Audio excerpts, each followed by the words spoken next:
In 1337, two kings claimed France. The war to settle it would last 116 years, kill millions, and see peasant girls lead armies against the greatest knights in Christendom. The conflict that would consume 5 generations began not with grand battles or epic sieges, but with a genealogical dispute that exposed the fundamental contradictions of medieval monarchy.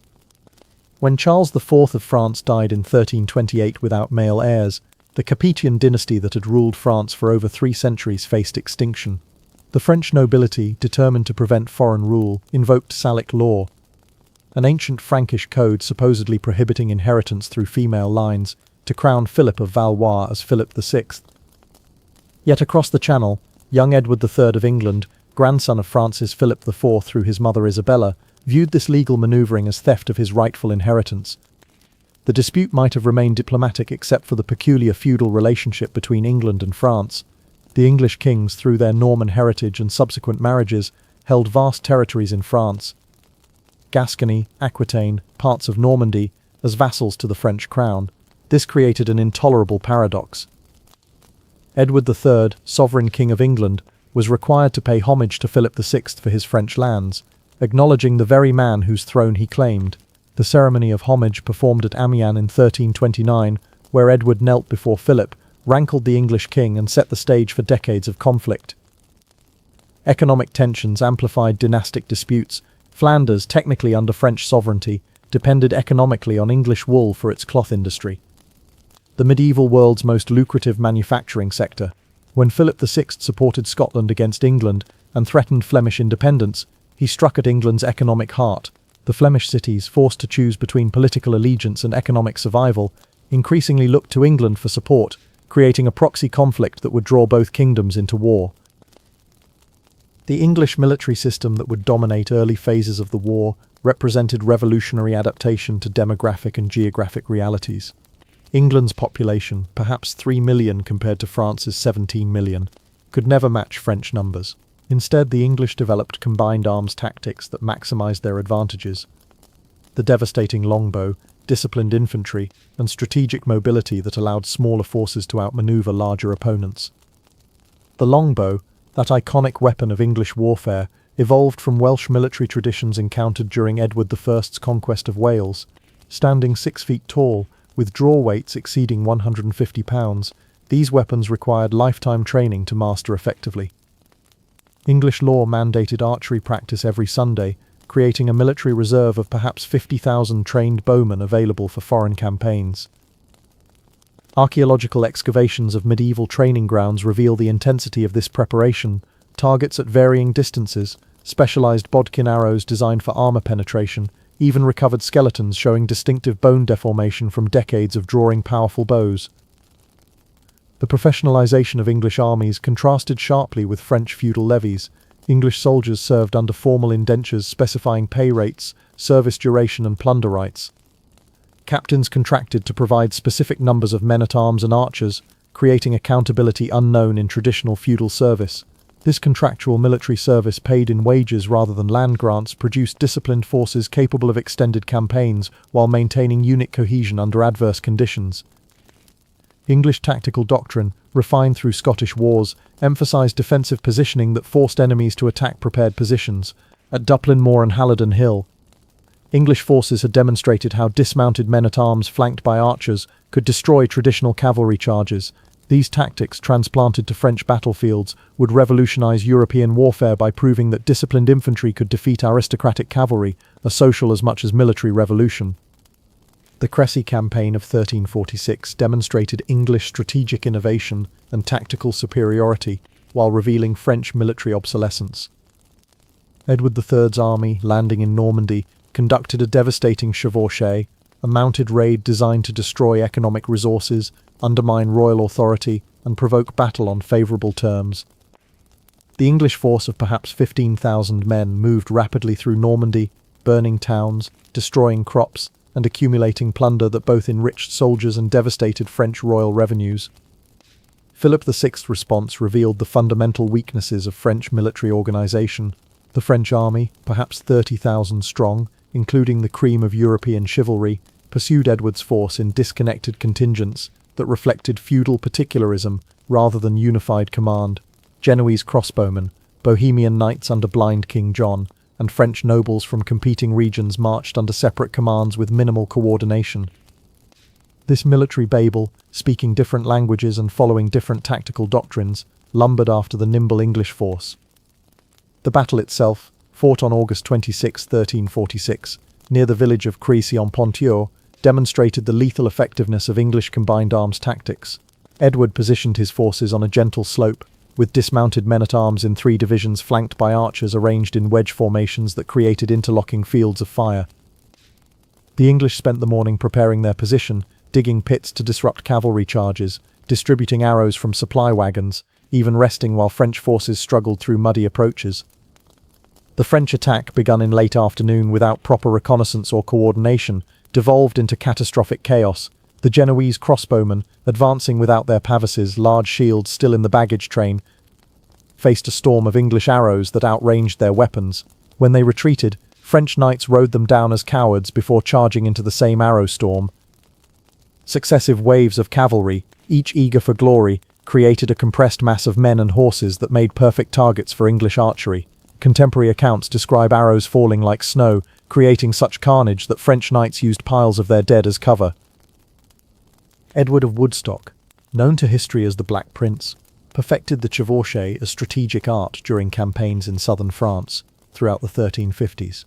His systematic destruction of Languedoc in 1355 demonstrated how economic warfare could achieve strategic objectives without requiring territorial conquest.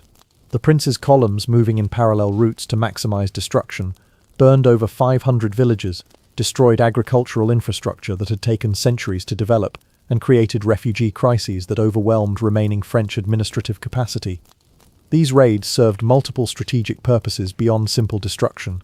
They undermined the French monarchy's fundamental claim to provide protection in exchange for taxation, demonstrating royal impotence while enriching English forces through systematic plunder. The psychological impact exceeded physical damage. Peasants who watched their lords flee rather than defend them lost faith in feudal obligations, creating social tensions that would persist throughout the war. Archaeological evidence from destroyed settlements reveals the thoroughness of English destruction: burned grain stores, slaughtered livestock, even fruit trees cut down to prevent future harvests. The Battle of Poitiers on September 19, 1356, marked the tactical apex of English military achievement. The Black Prince's force of 6,000 men, laden with plunder and seeking escape to Bordeaux, faced a French army of 15,000 under King John II himself. The prince chose defensive ground near Noailles, positioning his forces behind hedgerows with marshes protecting his flanks. The French, learning nothing from Crécy, launched frontal attacks against prepared English positions with predictably catastrophic results. The battle's climax came when the Black Prince, sensing French exhaustion, ordered a mounted counterattack that shattered remaining French cohesion. King John II's capture, along with his younger son and dozens of great nobles, created unprecedented political crisis. France's warrior aristocracy lay dead or captured, the kingdom leaderless, administrative machinery paralyzed. The ransom negotiations that followed revealed medieval Europe's economic sophistication. John's ransom of 3 million écus equaled twice France's annual royal revenue, requiring new taxation systems and international financial arrangements that would reshape governmental capacity. The French countryside's explosion into revolt during summer 1358 demonstrated how military defeat catalyzed social revolution. The Jacquerie, named from Jacques Bonhomme, the dismissive noble term for peasants, began in the Beauvaisis region north of Paris, but spread rapidly through northern France. This uprising, more savage and widespread than any previous medieval revolt, reflected accumulated grievances transcending immediate military defeats. The revolt's immediate trigger involved demands for corvée labour to rebuild fortifications that had failed to protect anyone during English raids. Peasants who had watched nobles flee rather than fight, who had paid taxes for non-existent protection, who had seen their crops burned while castle stores remained intact, refused further obligations to failed masters. The uprising began at Saint-Leu-d'Esserron on May 21, 1358, when peasants killed 9 gentlemen attempting to requisition supplies, then spread like wildfire as rural communities recognized shared grievances. The violence's intensity reflected decades of accumulated hatred. Peasant bands, sometimes numbering thousands, attacked over 160 castles and manor houses, killing noble families including women and children, burning administrative records that documented feudal obligations, destroying symbols of aristocratic authority. Contemporary chroniclers, themselves aristocratic, described atrocities in horrified detail. nobles roasted alive, families forced to watch violations before execution, castles systematically demolished stone by stone. While certainly exaggerated, these accounts capture the social order's complete breakdown. The nobility's response proved equally savage. Charles of Navarre, organizing aristocratic forces regardless of political allegiance, crushed peasant armies with professional military efficiency. At Mello and Clermont, thousands of peasants died facing armored cavalry and trained soldiers. The repression's aftermath exceeded the revolt's violence. Entire villages exterminated, suspected rebels tortured for information about hidden participants, summary executions continuing for months. Yet the revolt's impact persisted despite military defeat. Nobles rebuilt castles with improved fortifications, maintained larger garrisons, and moderated their demands on surviving peasants who had demonstrated their capacity for organized violence. The Treaty of Bretigny, signed May 8, 1360, represented the high watermark of English success, granting Edward III full sovereignty over an enlarged Aquitaine, comprising roughly one-third of France. The treaty's terms, negotiated while King John remained captive in London, reflected French desperation to restore governmental function through royal liberation. Edward renounced his claim to the French throne in exchange for territorial concessions that created an English continental empire, exceeding even Henry II's Angevin domains. Yet the treaty contained seeds of its own failure. The transferred territories included populations with no desire for English rule, their loyalty to French monarchy transcending immediate military realities. Administrative integration proved impossible. English officials couldn't speak local dialects. English law conflicted with established customs. English taxation systems disrupted traditional arrangements. The promised sovereignty never fully materialized as French officials disputed every administrative detail, creating constant friction that prevented stable governance.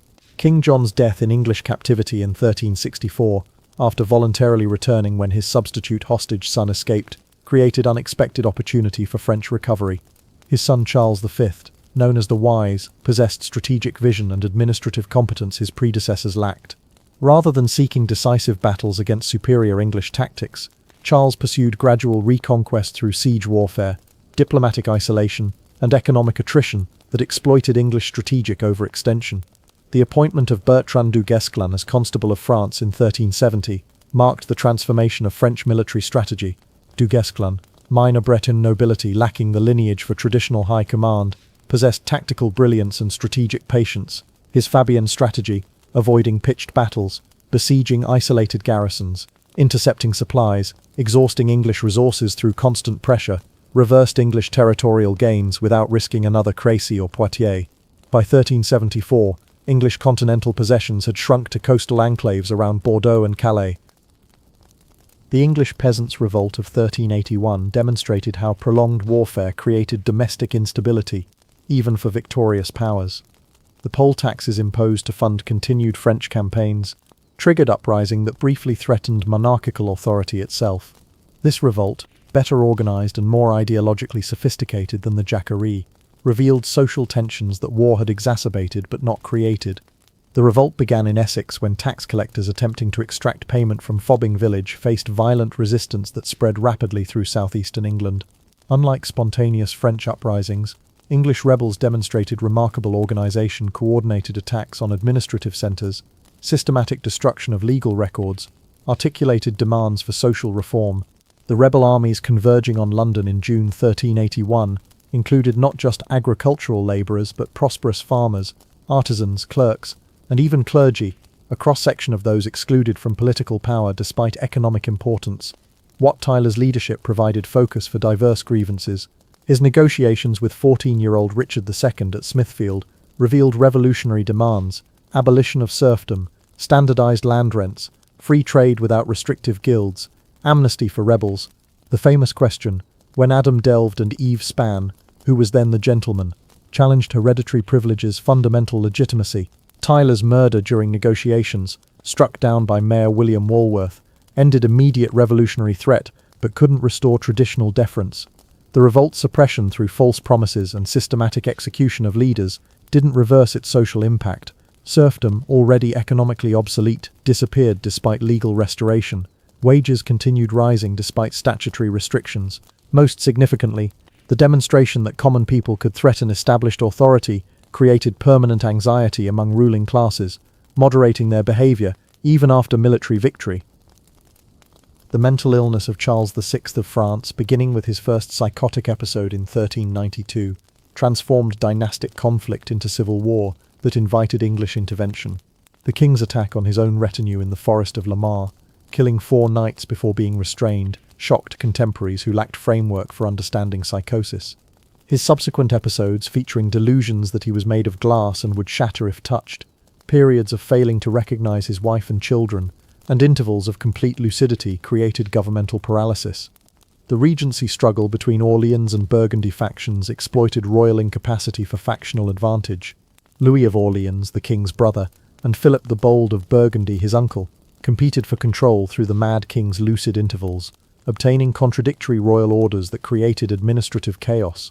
This rivalry, initially political, became murderously personal after John the Fearless, Philip's son, orchestrated Louis's assassination on Paris streets in 1407. The killing's brazen nature, Orleans was hacked to death by 15 assassins while returning from visiting the Queen, shattered remaining pretense of unified French government. The Armagnac-Burgundian civil war that followed exceeded the 100 Years' War itself in savagery. Bernard of Armagnac, leading Orleanist forces after marrying Louis's daughter, matched Burgundian atrocities with systematic terror. Paris changed hands repeatedly, each transfer accompanied by massacre of opposing faction supporters. The Burgundian massacre of Armagnacs in 1418, when Parisian mobs killed thousands, including pregnant women and children, demonstrated complete social breakdown. Bodies thrown into the Seine created such corruption that Parisians avoided river fish for years afterward. This French civil war created opportunity for English conquest under Henry V. The Burgundian alliance with England, formalized after John the Fearless's own assassination at Montreux in 1419, provided legitimacy and resources for English occupation of northern France. French fighting French while England conquered revealed nationalism's absence. Regional and factional loyalties superseded any concept of France as unified entity requiring collective defense. Henry V's succession in 1413 brought to English throne a monarch possessing military genius, political acumen, and messianic conviction that God intended him to rule France. His systematic preparation for renewed French warfare, diplomatic isolation of France, financial reforms generating campaign funds, even learning French to govern conquered territories, demonstrated strategic vision exceeding simple military ambition. The Southampton plot's discovery in 1415, revealing aristocratic conspiracy to replace Henry with Edmund Mortimer, demonstrated domestic opposition to renewed warfare. Yet Henry's harsh response, executing conspirators including his former friend Henry Scrope, established royal authority while eliminating potential dissent. The invasion fleet assembling at Southampton represented England's maximum military effort, perhaps 12,000 men including specialists like miners and gunners, suggesting permanent conquest rather than traditional chevauchée. The Siege of Harfleur from August 18 to September 22, 1415, revealed both English determination and campaign costs. Henry's systematic reduction of this vital port, mining walls, bombardment with primitive artillery, bloody assault attempts, succeeded, but at terrible price. Disease, probably dysentery, killed more English soldiers than French weapons, reducing Henry's army by half. The decision to march toward Calais rather than sail directly reflected both financial constraints, ships had been dismissed to save money, and Henry's desire to demonstrate sovereignty through territorial passage. The Battle of Agincourt on October 25, 1415 became legendary through combination of tactical brilliance, French incompetence, and extraordinary luck. Henry's exhausted army of 6,000 faced French forces of 20,000 or more, blocked from Calais by superior numbers. The battlefield's narrow frontage between forests of Agincourt and Tramecourt negated French numerical advantage while creating perfect killing ground for English archers. Heavy rain the previous night turned ploughed fields into muddy morass that exhausted French knights before combat even began. The battle commenced with English provocation, archers advancing to longbow range, shooting volleys, then withdrawing behind prepared stakes that would impale cavalry charges. French commanders, constrained by aristocratic demands for glory and memories of previous defeats requiring revenge, ordered attack despite unfavourable conditions. The first French line, dismounted men-at-arms advancing through knee-deep mud, faced arrow storm that contemporary accounts claimed darkened the sky.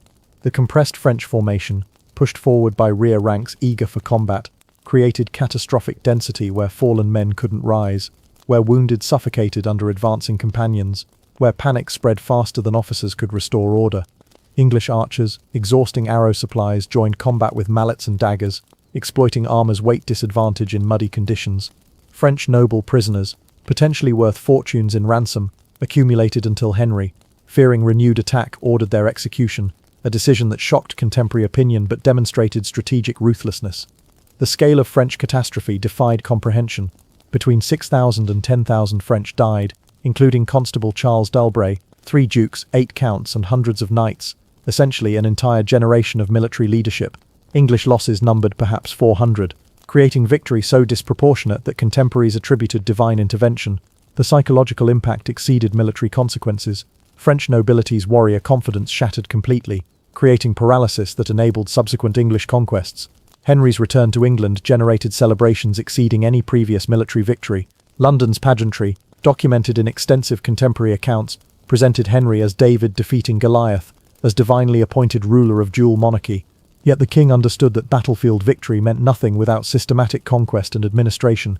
His return to France in 1417 initiated methodical reduction of Normandy that demonstrated organizational genius exceeding military talents. Henry V's second campaign represented evolution from medieval chevauchée to early modern warfare, emphasizing siege artillery, logistics, and systematic occupation. The king's investment in gunpowder weapons, commissioning massive bombards like the King's Daughter and London, reflected understanding that castles, not battles, controlled territory. These weapons, requiring specialized crews and enormous logistics, could reduce fortifications previously considered impregnable. The Siege of Caen in September 1417 demonstrated Henry's ruthless efficiency. The city's systematic bombardment created breaches enabling assault, but civilian casualties from artillery and subsequent sacking shocked even hardened contemporaries. Henry's calculated brutality, allowing controlled pillaging while preventing complete destruction, terrorized other Norman towns into submission rather than resistance. This psychological warfare, combining overwhelming force with offers of clement surrender, accelerated conquest beyond simple military capability. Henry's administrative genius equaled his military talents.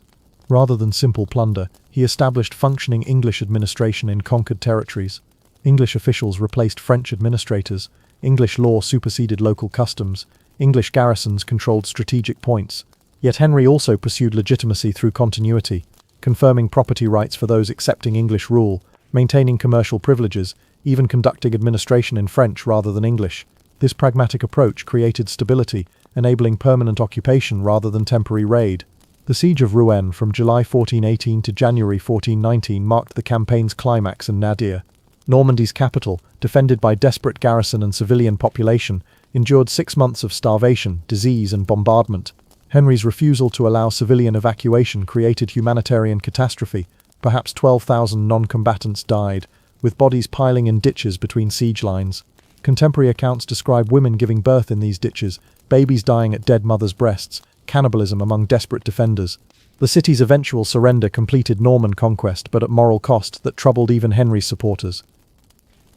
The Treaty of Troyes, signed May 21, 1420, represented Henry V's diplomatic masterpiece and France's greatest humiliation.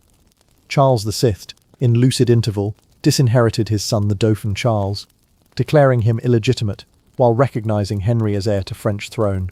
Henry's marriage to Catherine of Valois, Charles VI's daughter, provided dynastic legitimacy, while the Burgundian alliance ensured French collaboration in their own conquest. The treaty's provisions went beyond simple succession, attempting to create dual monarchy, maintaining separate English and French institutions under single sovereign. This constitutional innovation, unprecedented in medieval Europe, reflected sophisticated political thinking about composite monarchies that would influence subsequent dynastic unions. Yet the arrangement's fundamental contradiction, French institutions serving English king, ensured perpetual instability regardless of military outcomes. Henry's sudden death from dysentery at Vincennes on August 31, 1422, aged just 35, transformed certain victory into potential catastrophe. The 9-month-old Henry VI's succession created regency crisis in both kingdoms, while Charles VI's death weeks later left 2 kings claiming France, infant Henry VI and disinherited Dauphin Charles VII. The dual regency under Duke of Bedford in France and Duke of Gloucester in England maintained English position through administrative competence rather than inspirational leadership. Bedford proved remarkably capable, maintaining English position through combination of military pressure and political conciliation. His marriage to Anne of Burgundy strengthened crucial alliance, his patronage of arts and commerce gained bourgeois support, his military victories at Cravant and Vernon extended English control. Yet these successes depended on French division rather than English strength, Should France unite, English position would become untenable despite tactical superiority.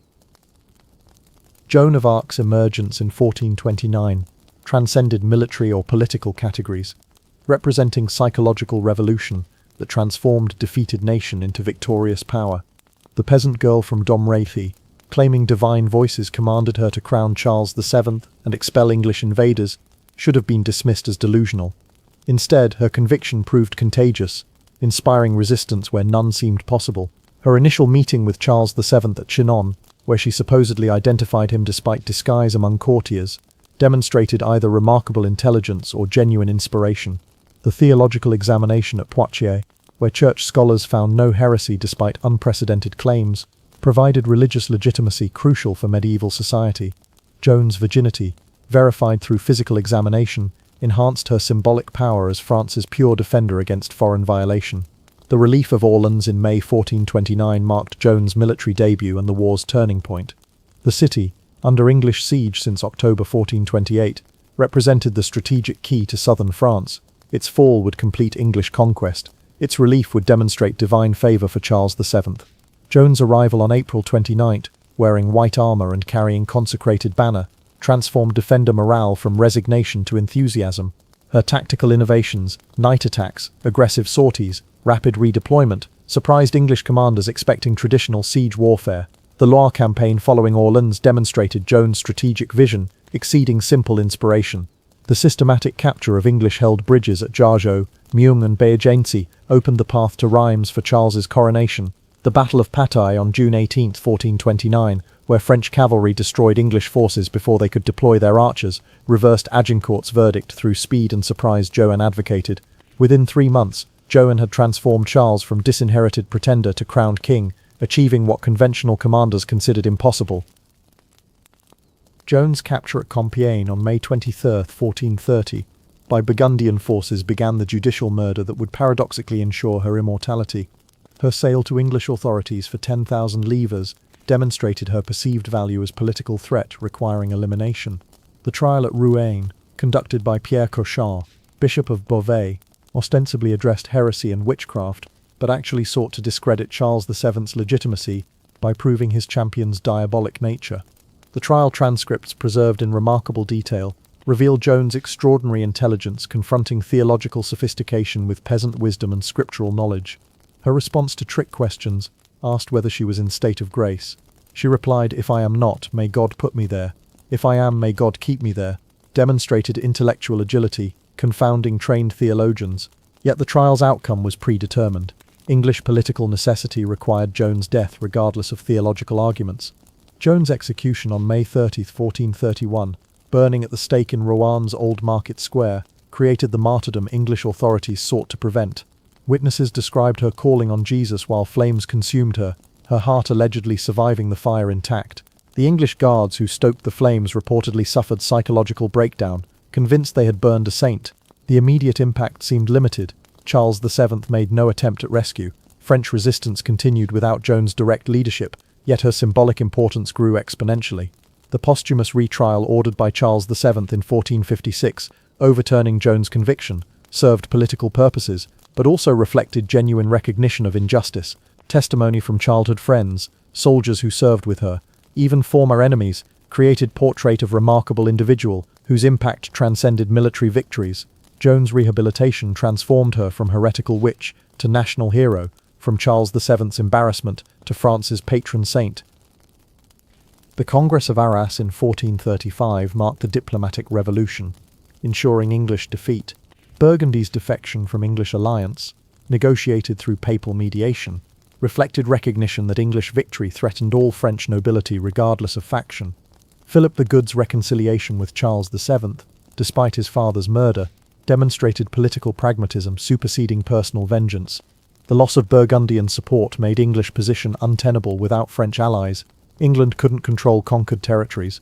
Charles VII's military reforms, implemented by pragmatic advisors rather than charismatic leaders, created Europe's first permanent professional army. The Compagnies d'Ordonnance, established in 1445, provided standing forces of cavalry and infantry paid regular wages, trained continuously, and commanded by royal appointees rather than feudal nobles.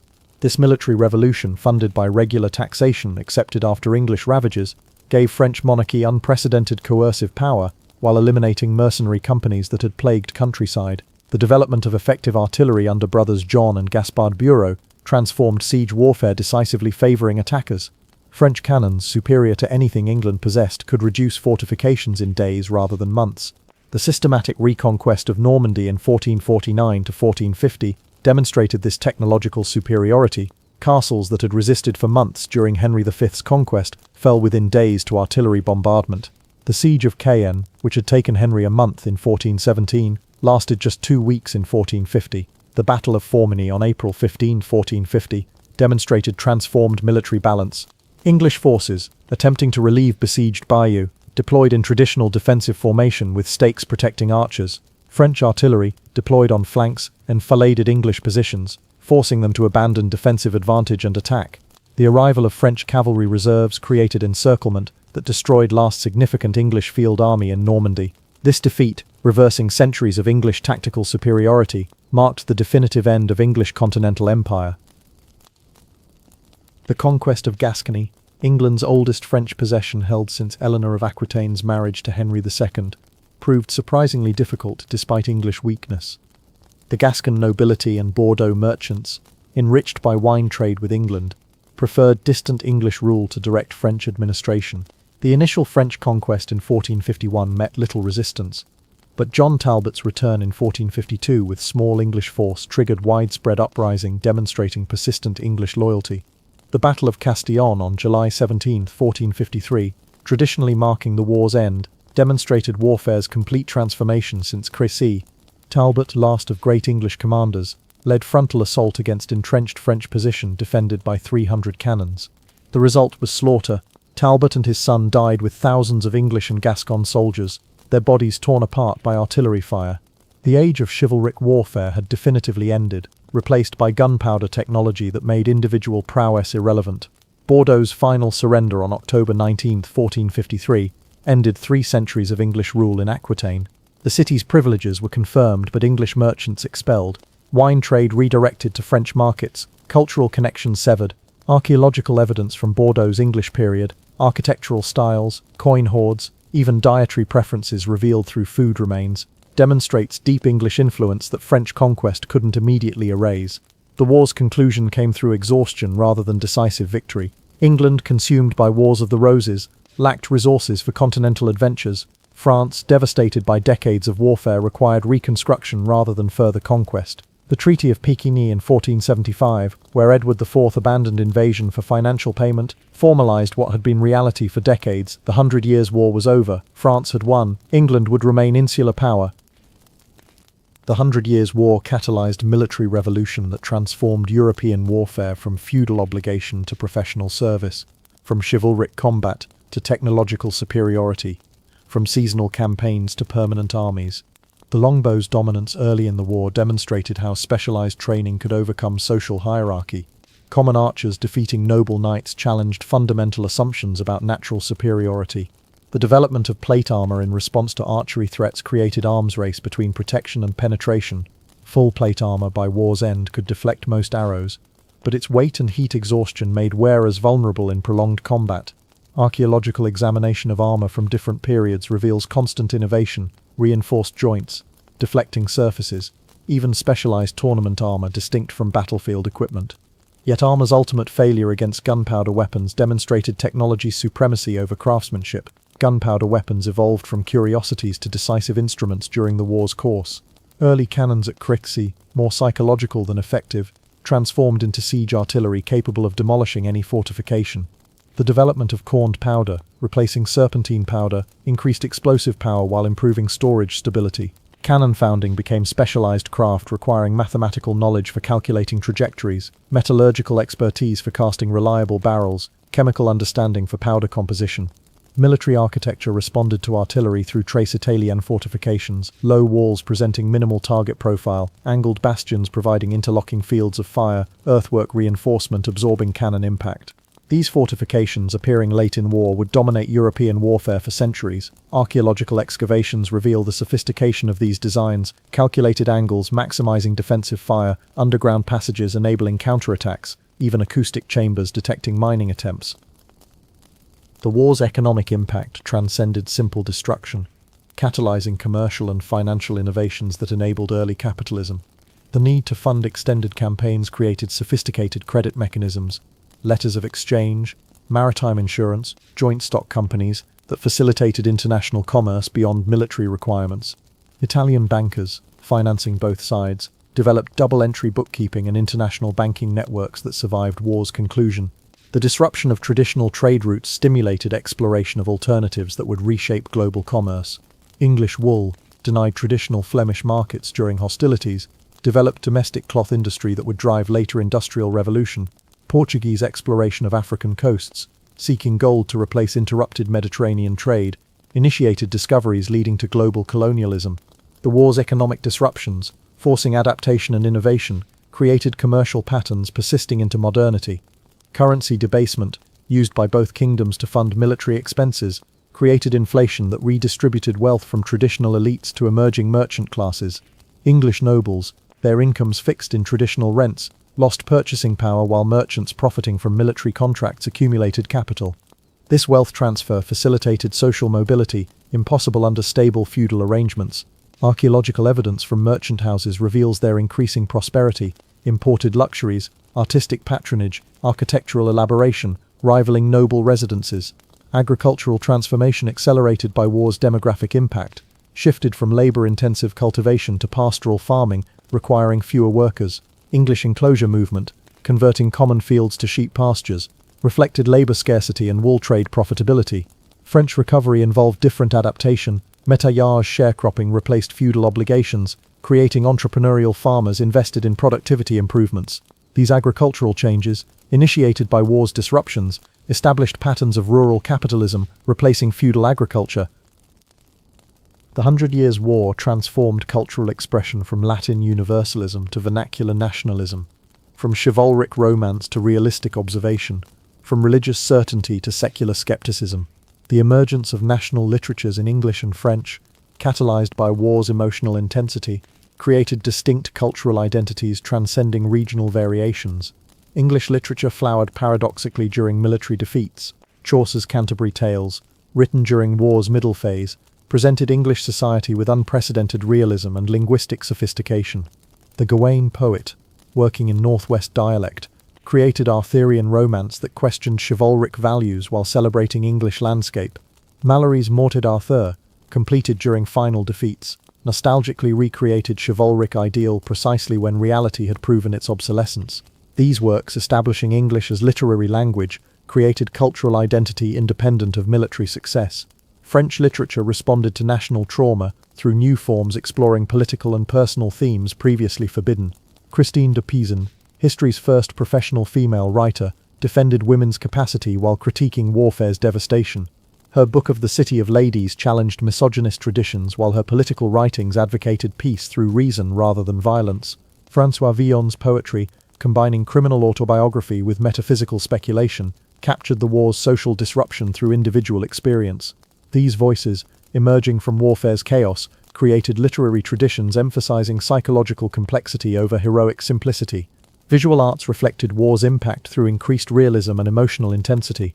Manuscript illuminations depicting battles showed actual armor and weapons rather than stylized representations. The Très Riche Hurrah du Duc de Berry presented idealized peace, contrasting with contemporary violence. English memorial brasses, commemorating war dead, evolved from generic representations to individualized portraits. Archaeological discoveries of these artistic works reveal society processing trauma through aesthetic expression. The Hundred Years' War created England and France as distinct nations rather than feudal territories. The concept of fighting for country rather than lord, revolutionary in medieval context, emerged from prolonged conflict requiring popular mobilization. English identity, forged through opposition to French other, transcended regional differences between Northumbrians and Kentishmen. French identity, constructed through resistance to English invasion, united Bretons, Normans and Languedocians who previously shared little beyond nominal allegiance to distant king. This national consciousness, revolutionary for medieval Europe, organized around personal loyalties and regional identities, established patterns of state formation that would define modern international relations. Language became primary marker of national identity. Edward III's attempt to make English the language of legal proceedings in 1362, replacing Norman French, reflected growing linguistic nationalism. The Statute of Pleading mandated English for court proceedings, so that every man may better govern himself without offending the law. French authorities similarly promoted Parisian dialect over regional languages, creating standardized French that would become cultural unification tool. Archaeological evidence from period documents reveals this linguistic transformation. Gradual shift from Latin and regional dialects to standardized vernaculars in administrative records, commercial contracts, and personal correspondence. The development of national symbols and mythology created emotional bonds transcending rational political calculation. St. George emerged as England's patron saint, replacing St. Edward the Confessor, his dragon-slaying legend resonating with military culture. The French fleur-de-lis became sacred symbol requiring protection from English desecration. Joan of Arc's transformation into national saint provided France with uniquely powerful symbol, peasant girl defeating foreign invaders through divine favor and personal courage. These symbols, reproduced on coins, seals, banners, and buildings, created visual vocabulary of national identity. The Hundred Years' War's conclusion didn't bring peace to England, but precipitated civil conflict as military nobility, trained for French campaigns, turned violence homeward. The Wars of the Roses, that dynastic struggle between Lancaster and York, represented direct consequence of failed French wars, military culture without external outlet, legitimacy crisis following defeat, and economic disruption from lost continental revenues. Henry VI's mental collapse in 1453, coinciding with final French defeats, created power vacuum that competing nobles rushed to fill. His inability to govern, sitting silent for months, failing to recognize his own son, requiring guidance for basic functions, symbolized England's broader paralysis. The king who had inherited 2 crowns at 9 months old could maintain neither, his weakness inviting challenges that strong monarchy would have prevented. Archaeological evidence from royal palaces during this period reveals declining maintenance, reduced ceremonial activity, and physical deterioration matching political decay. The Battle of St. Albans in 1455, where Richard of York defeated royal forces, demonstrated how French war veterans brought continental military innovations to English civil conflict. The use of artillery in urban combat, combined arms tactics, and professional soldiers rather than feudal levies reflected lessons learned in France. These battles, though smaller than French engagements, proved more politically significant, each victory or defeat shifting England's entire governmental structure rather than frontier provinces. The Hundred Years' War fundamentally transformed European civilization, establishing patterns that would persist into modernity and beyond.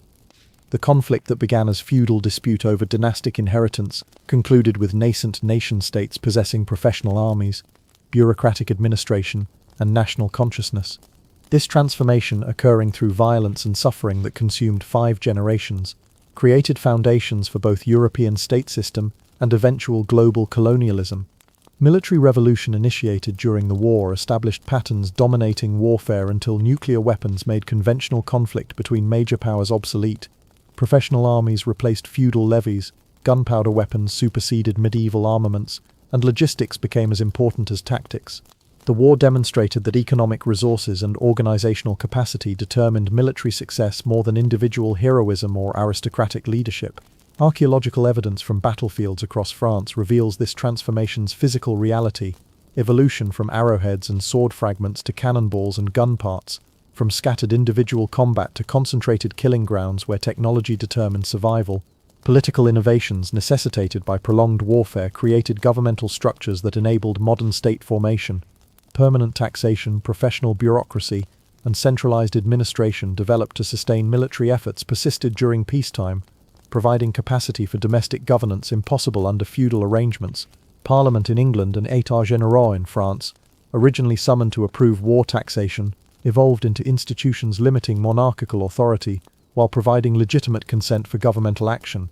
These representative bodies, though limited to elite participation, established precedents for popular sovereignty that would inspire democratic revolutions. Economic transformations catalyzed by war's disruptions accelerated transition from feudalism to capitalism. Labor mobility increased as military service and war-related employment drew workers from agricultural bondage. Currency circulation expanded to pay soldiers and purchase supplies, creating monetary economy replacing barter and service obligations. Credit mechanisms developed for war finance facilitated peacetime commerce, establishing banking systems that would fund Renaissance cultural achievements and Age of Exploration ventures. Archaeological evidence from medieval ports and markets reveals expanding commercial infrastructure, warehouses, counting houses, and specialized facilities supporting international trade that war paradoxically both disrupted and stimulated. Cultural changes precipitated by prolonged conflict reshaped European consciousness. Vernacular literatures celebrating national achievements replaced Latin universalism, creating distinct English and French cultural traditions. Secular themes challenged religious monopoly on cultural expression, as war's horrors made divine benevolence questionable. Individual experience gained importance as mass mobilization and social disruption broke down collective certainties. The psychological trauma of generations-long warfare, processed through art, literature, and popular culture, created more complex understanding of human nature, acknowledging both heroism and atrocity. Social transformations initiated during the war permanently altered European class structures. Aristocratic military monopoly ended as common soldiers proved superior to noble cavalry, challenging fundamental assumptions about natural hierarchy. Social mobility increased as war created opportunities for advancement through military service, commercial activity, and administrative competence, rather than hereditary privilege.